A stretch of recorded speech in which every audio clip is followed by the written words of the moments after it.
जय श्री कृष्णा। जैसा कि कल हम सब ने श्रवण किया कि विदुर जी महाराज स्वयं धनुर्द्वार निधाय अपने धनुष बाण को दरवाजे पर रखकर चल दिए। सुखदेव जी महाराज कह रहे हैं कि राजन, ये विदुर जी नहीं जा रहे हैं, सन्निर्गतः कौरव पुण्य लब्धा। कौरवों के अब तक के किए गए सारे पुण्य जा रहे हैं विदुर जी के रूप में। और जब विदुर जी तीर्थ यात्रा पर निकल गए तो उनकी मुलाकात उद्धव जी से हुई।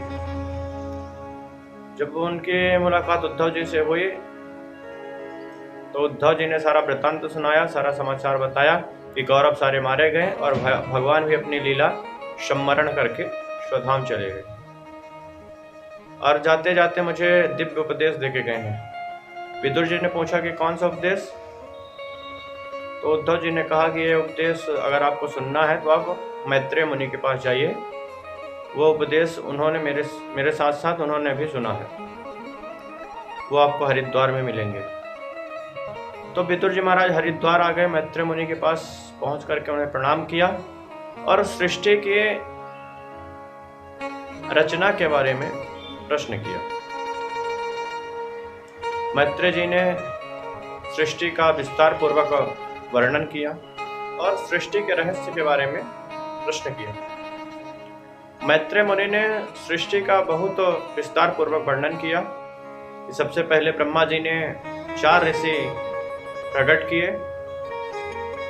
सनक, सनंदन, सनातन, सनत कुमार। और जब उन्होंने हाथ हिला दिया कि महाराज हम सृष्टि नहीं रच पाएंगे, तो फिर उनके भ्रिकुटी से एक बालक का जन्म हुआ जिसका नाम रुद्र हुआ। जब उन्हें कहा सृष्टि रचने के लिए तो उन्होंने भूत प्रेत की सृष्टि बनाने लगे। तो ब्रह्मा जी ने कहा बस बस करो, हमें इतनी खतरनाक दुनिया नहीं चाहिए। फिर ब्रह्मा जी ने 10 ऋषि प्रकट किए और अपने वाम अंग से कन्या प्रकट किए और दक्षिणांग से पुरुष। नाम दिया मनुशतरूपा। मनुशतरूपा से कहा कि अब आप लोग मैथुन सृष्टि का निर्माण करिए।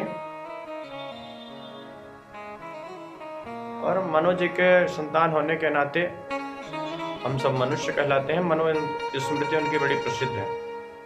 अब सुखदेव जी महाराज कहते हैं, राजन, मनु जी की 5 संतान हुई, 2 पुत्र और 3 पुत्रियां। पुत्र हैं प्रियव्रत और उत्तानपाद, और पुत्रियां हैं आगोती, देवहूति और प्रसूति। ये 5 संतान मनु जी महाराज के हुई। एक दिन मनु महाराज ने ब्रह्मा जी से कहा कि भगवान, एक बहुत बड़ी समस्या हो गई। ब्रह्मा जी ने कहा क्या हुआ? तो मनु महाराज ने कहा कि भगवान, आप तो कह रहे हैं कि बेटा मनु सृष्टि करो। सृष्टि कहाँ से करें? एक आदि दैत्य हिरण्याक्ष पृथ्वी का अपहरण करके ही ले गया। बिना धरती के कैसे टिकेगी सृष्टि? तब ब्रह्मा जी ने भगवान का ध्यान किया और कहा कि भगवान, एक ऐसा संकट आ गया है। और जैसे ब्रह्मा जी ने ध्यान किया तो ब्रह्मा जी को बड़ी जोर से छींक आई और उनके नासिका रंध्र से भगवान 12 रूप धारण करके प्रकट हो गए।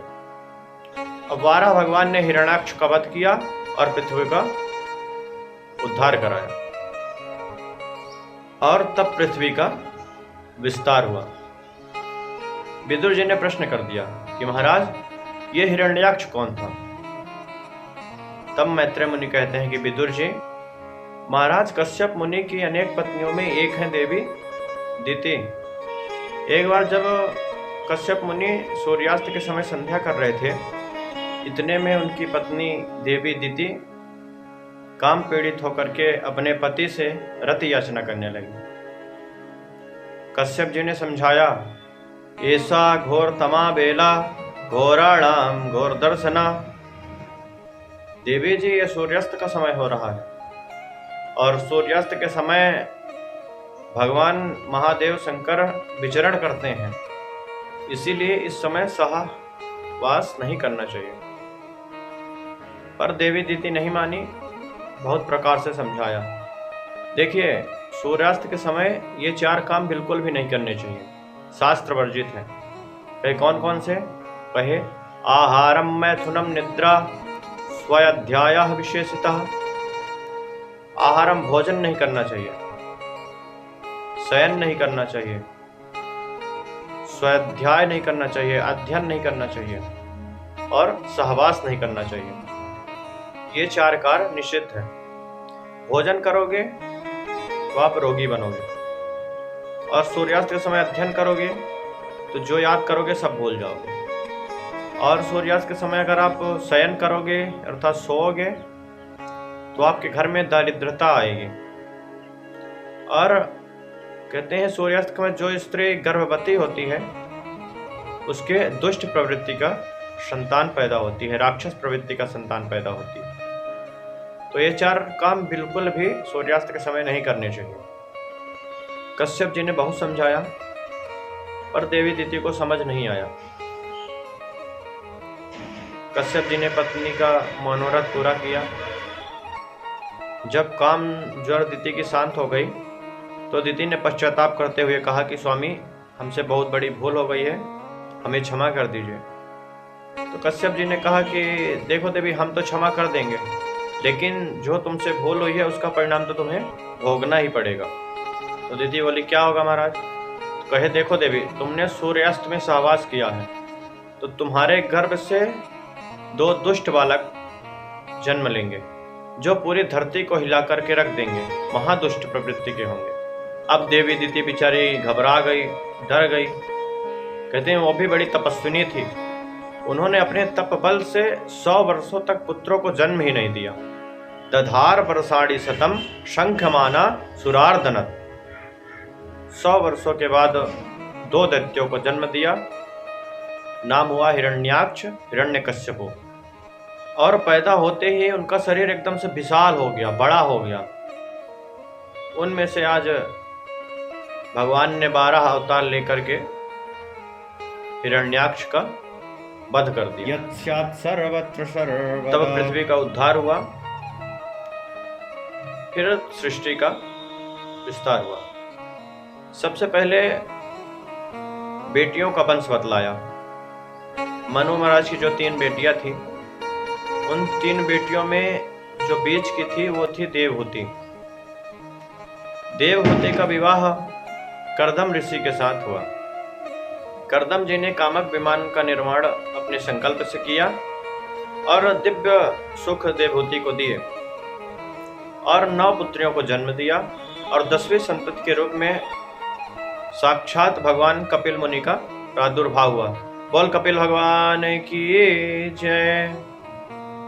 कपिल भगवान का दर्शन करने के लिए ब्रह्मा जी स्वयं ब्रह्मलोक छोड़ करके आए, और जब ब्रह्मा जी जा रहे थे तो उनके पुत्र भी चल दिए उनके साथ। जो 10 ऋषि ब्रह्मा जी के पुत्र थे, उनमें से 10वें नंबर के थे नारद जी, जो कि बचपन से एक घुमक्कड़ थे। तो वो कहीं घूमने चले गए थे, तो ब्रह्मा जी ने 9 ऋषियों को साथ में लेकर के भगवान कपिल देव का दर्शन करने के लिए चले गए। कर्दम मुनि के आश्रम आए और कपिल भगवान के दिव्य दर्शन किए। और जब ब्रह्मा जी लौटने लगे तो कर्दम ऋषि ने ब्रह्मा जी से कहा कि प्रभु, मेरी एक निवेदन सुन लो। तो ब्रह्मा जी ने बोला, क्या बताओ? कर्दम जी ने कहा कि आपके साथ में 9 पुत्र हैं और मेरे घर में भी 9 बेटियां हैं। बढ़िया जोड़ा बन जाएगा सरकार, ना आपको कहीं भटकना पड़ेगा ना हमें कहीं भटकना पड़ेगा। ब्रह्मा जी प्रसन्न हो गए, कहे सुबह से शीघ्रम, बहुत जल्दी करो। फिर क्या था, 9 बेटियों का विवाह ब्रह्मा जी के 9 ऋषियों के साथ कर दिया। सबसे बड़ी बेटी का नाम था कला देवी, जिनका विवाह मारीची ऋषि से हुआ। दूसरी पुत्री अरुंधति, जिनका विवाह वशिष्ठ जी से हुआ। तीसरी अनसुईया, जिनका विवाह अत्रि ऋषि से हुआ। चौथी पुत्री ख्याति का विवाह भृगु ऋषि से हुआ। शांति का विवाह अथर्वण ऋषि से हुआ। क्रिया का विवाह क्रतु ऋषि से हुआ। हरप का विवाह पुलस्त ऋषि से हुआ। ऐसे ही सब बेटियों का विवाह करके विदा कर दिया।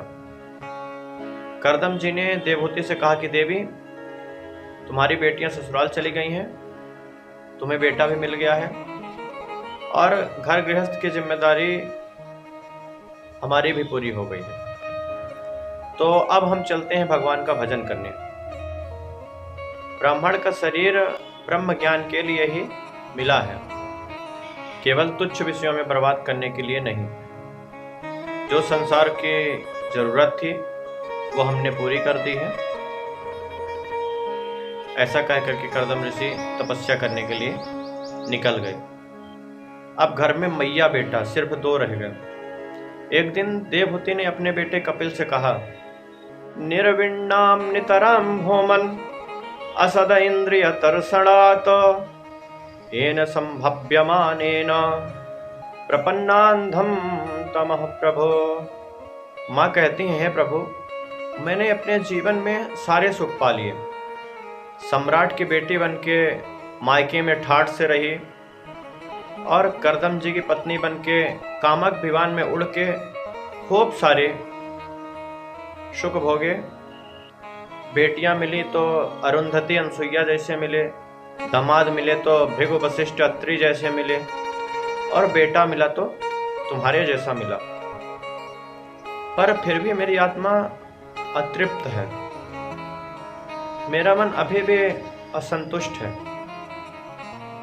बेटा कपिल मुझे ये बताओ कि जब इतना सुख मैंने पा लिया है तो क्या कमी रह गई है जो मैं अतृप्त हूँ, असंतुष्ट हूँ? वो क्या चीज है जिसे पा करके मैं पूर्णतः वो आनंद प्राप्त करूं? बेटा तुम बड़े ज्ञानी हो, अपने ज्ञान का कुठार हाथ में उठाओ और मेरे इस अज्ञान रूपी वृक्ष को जड़ से काटकर मिटाओ। तम त्वागता हम शरणम शरण्यम स्वभृत्य संसार तरो कुठारम जिज्ञासया हम प्रकटे पुरुषस्या नमामि सद्धर्मवेदं वरिष्ठम्।